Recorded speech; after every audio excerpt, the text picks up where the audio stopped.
Hello po mga kabayan, kamusta po kayo? Sana po nasa maayos po kayong kalagayan. Ang inyo pong lingkod, si Kamanong po ay muli nagbabalik at tayo po ay magsama-sama magkomentuhan dito po sa Tambayang Makabayan. Mag-upisa na po tayo. Ito pong tinatawag po ng mga kasamahan niya na majority na mas masahol pa kay Judas ayon po sa kanila ay nangatwiran po. At meron po pala siyang dahilan.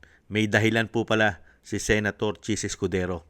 Ayon po sa kanya, ay punong-puno na siya. Napuno na daw po siya sa kasamahan niya sa majority. Kaya siya lumipat sa minority. Unbelievable. Ang tanong, saan ka napuno? Punong-puno na ba ang suhol o maleta na ibinigay sa'yo? Di umano? Ganun po ba? Pakinggan po natin mga kababayan. Ito po pahayag ng balita. Ayon daw po sa pahayag ni Escudero. Pakinggan na po natin panoorin. Umpisa na po natin. Senador Chis Escudero napuno na sa mga kasamahan sa mayorya kaya raw lumipat sa minorya. Alamin natin ang umaabanteng detalye sa balitang yan si Abante reporter Dexter Ganibe. Dex!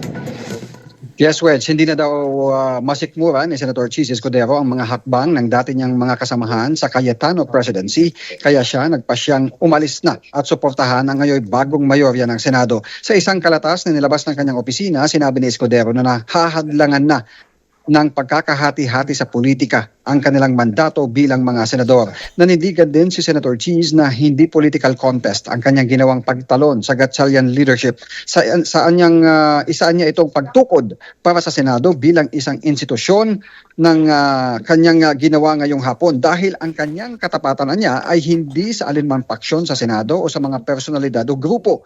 Giit niya ang kanyang hakbang ay walang kinalaman sa kung kanino siya loyal o yung panghuhudas ni numan o pagpili ng isang grupo o paksyon na kikilingan dahil ito ay para sa kanyang sinumpaang tungkulin bilang isang senador na dapat gampanan ng tungkulin na nakasaad sa batas. Pero hindi na niya pwedeng manatili ang sitwasyon na lagi na lang iboboykot ang sesyon dahil naapektuhan na ang mismong kakayahan ng Senado na gampanan ang kanyang tungkulin sa bayan. Hiling niya ang pangunawa ng publiko kasabay ng panalangin para sa Senado na malampasan ang mga hamon na pinagdadaanan ngayon at magawa nila ang kanilang tungkulin sa sambayanan. Pinuri naman ng mga kasamahan sa mayorya ang ginawa ni Escudero na ngayon ay may nakabinbing reklamo pa sa ombudsman. Ako, si Dexter Ganibe, Abante. Nakita niyo po mga kababayan, ang katwiran po, siya daw po ay punong-puno na sa dati niyang kasamahan sa leadership ng Senate President Cayetano. Hindi pa nga nag-uumpisa ang trabaho nitong nila Cayetano dahil kinukuditan na sila. Nag-umpisa na po ba ang trabaho ng bagong Senate President? Panay nga po kudita ang ginawa. Panay problema, nag-walk out. Di po ba? Kauumpisa pa lang halos, hindi pa nagtatagal, nag-walk out na sila. At kung ano-ano ng paninira ang ginagawa ng minority. Hindi po ba? Ano po ba ang sinasabi niyong punong-puno na kayo? Kaya kayo lumipat. Bakit? Dahil magkakaroon na ng matibay at totoong investigasyon sa flood control na mukhang sasabit din yata kayo?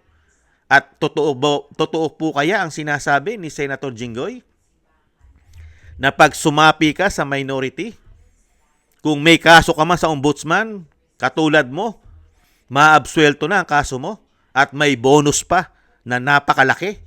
Hindi kaya? Yan ba?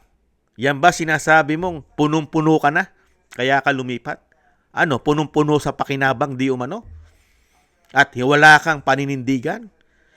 Kung mandato mo, ang trabaho mo bilang senador ay sa taong bayan. Gusto nga ng taong bayan itong ginagawa ni Senator Cayetano. Gusto ng majority ng taong bayan na makalkal at maungkat ang malawakang korupsyon na pinagtatakpan.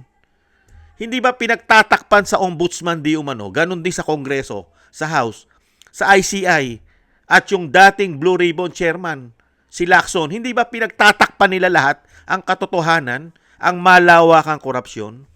Yung po ba ang sinasabi mo na dapat ang sinamahan mo ay tama? Tama po ba sinamahan mo? Halos lahat ng sinamahan mo ay katulad mo na may issue rin ng korupsyon. Lalo-lalo sa mga pinasabog ng ating mga bayaning mga ex-marine. ang 18 soldiers? Hindi po ba? Unbelievable ka. Unbelievable ka, Cheese. Wag na kami.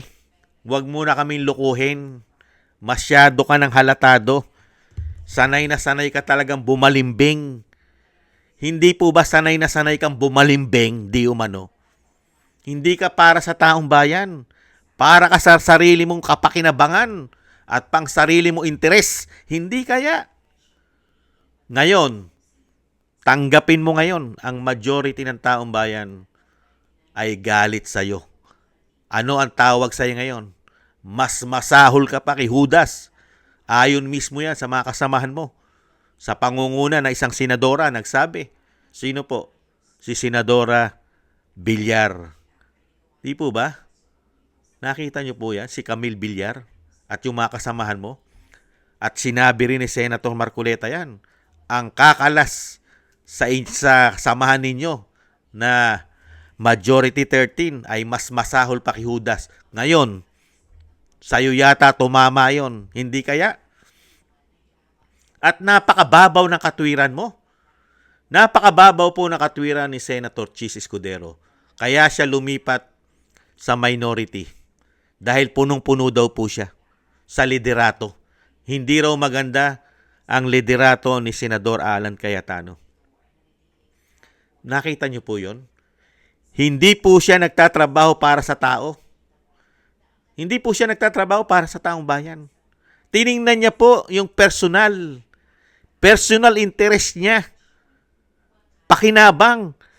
Di po ba? Kasi pag nilagyan mo ng logic, lahat po ngayon, majority, lalo sa social media, gustong-gusto ang ginagawa ni Senator Cayetano na tumbukin na at tapusin na at malaman na lahat ang katotohanan kung sino talaga ang utak at pinakaulo ng malawakang korupsyon. Kaya tayo naghihirap. Kaya bagsak ang ating ekonomiya, bagsak ang ating bansa, baon sa utang ang ating bansa. Walang pumapasok na mga investment sa ating bansa. At pangatlo o pang-apat tayo sa pinaka-most corrupt sa buong Southeast Asia. Hindi po, dahil sa malawakang korupsyon.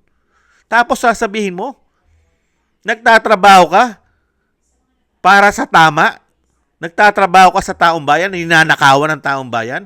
Yan ba sasabihin mo trabaho mo sa taong bayan bilang senador ang sinumpaan mo na tungkulin? Magtrabaho ka sa bayan, sa taong bayan?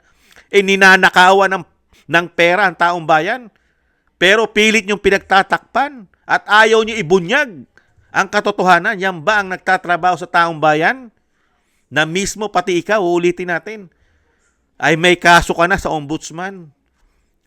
Bakit? Wala kang bayag. Tinalo ka pa ni Jinggoy.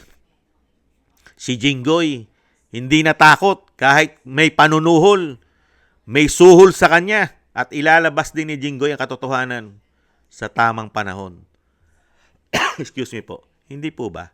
Pero itong si Cheese, alam naman po natin si Cheese, mga kabayan. Itsura pa lang ni Cheese, hindi po ba? Nakita nyo naman pa. Ang style niyan, di po ba may bahay pa yan? May pumuputok pang mga bahay yan sa ibang bansa. Kaya nga'y sinasabi ni BP Sara, itong mga senador na mga kawatan, yung mga senador na magnanakaw, yung mga congressman magnanakaw, yung mga politikong magnanakaw sa ating bansa, karamihan daw po dyan may bahay pa sa ibang bansa at napakaraming hawak na pasaporte. Meron pa raw dyan golden visa. Ganyan po katindi ang mga tao na yan. Hindi kaya? Mga kababayan, nakita nyo po, maniniwala po ba kayo sa palusot at alibay ni Chis Escudero kaya siya lumipat? Dahil punong-puno na siya at napupuno na siya. Puno na siya sa mga kasamahan niya, mas sa mayorya. Dahil hindi maganda ang pinagagawa. Uulitin natin, hindi pa nag-uumpisa ang trabaho ng majority sa pamumuno ni Senate President Cayetano. Ngayong araw pa lang magsisimula ang trabaho nila para sa mga Pilipino para maungkat at mapangalanan na ang mga maleta boys. Hindi po ba? Trabaho yan ang gusto ng taong bayan. Pero itong tao na ito, mga kababayan, kung sa panahon po ni Jesus Christ, mga supot-supot na pilak, supot ng pilak o ginto, ang ibinigay lang po kay Judas. Pero ngayon po, sa panahon po natin ngayon, iba na po, hindi na po nakasupot. Hindi na po nakasupot ngayon. Nakamaleta na ang ibinibigay sa mga Judas di umano, mga kababayan. Yan po ang paliwanag at katwiran ni Chis Escudero. At isama raw po natin siya sa ating mga panalangin. Ang kanyang ginawa, malinis po ang kanyang pagkakagawa, mga kababayan. At huwag daw po natin siyang pag-isipan ng masama dahil siya po ay lumipat sa mga tao na matutuwid na katulad niya. Di umano, mga kababayan. Unbelievable. Hindi pa kayo tamaan ng kidlat, mga hindot kayo. Di umano. Maraming salamat po mga kababayan sa nagusto po natin tambay mga kababayan sa YouTube at TikTok. Excuse me po. At ganoon din po sa ating mga subscribers, sa mga nagko-comment, like, share, and subscribe at patuloy susubscribe. Shoutout po sa inyo lahat. Mabuhay po kayo mga kababayan. Ingat-ingat po kayo. At thank you rin po sa nagbibigay po ng tulong at biyaya. Shoutout po kay Beichi Chiyoko, Kingston from Hong Kong, Eric Hershio from Canada, Jake Yahut from Maisog, California, USA, Gina Ray from Berlin, Germany, Julieta Silona from Sydney, Australia, Baby Roman, Ate Isa from Cagayan, Jem Aris from United Arab Emirates, Jovelyn Watanabe from Japan, ako si Pilam, Ani Jo, Chidorico Erguisa Jr., Arfel Villacorta, Wills Bubbles, Rosalina, Michelle Yamaguchi from Japan, Norma Garcia, Mary Natividad Blinden from Netherlands, Gay at Siena, Tatay Nick from Toronto, Canada, Nancy Lumampaw, Balance Vision TV, Jesus Valdepena at Rolando Guerrero, Mila Yi, Felipe Shapno from Texas, USA, Rolando Timbol from Alberta, Canada, Ma'am LB at Shermani from North Miami, Florida, USA, Melchorita Espinosa from Orlando, Florida, USA, Arthur Estranero from USA, Randy Crispino from Pasig, Mika Ligaspi, Tessie Mantilla from Kuwait, Frank Zamora from California, USA, Romulo Di Binagracia from Bacolod City. Thank you po sa inyong lahat. Shoutout po sa inyong lahat mga kababayan. At God bless po sa inyong lahat. Thank you po.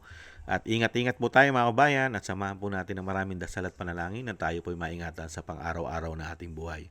At syempre po, sama po natin sa ating mga dasal na matapos na po sana ang ginagawang kasamaan ng nagpakasama pong mga politiko sa ating bayan. Matapos na po sana ang kanila pong mga kasamaan. Muli po, maraming salamat po. Bye-bye.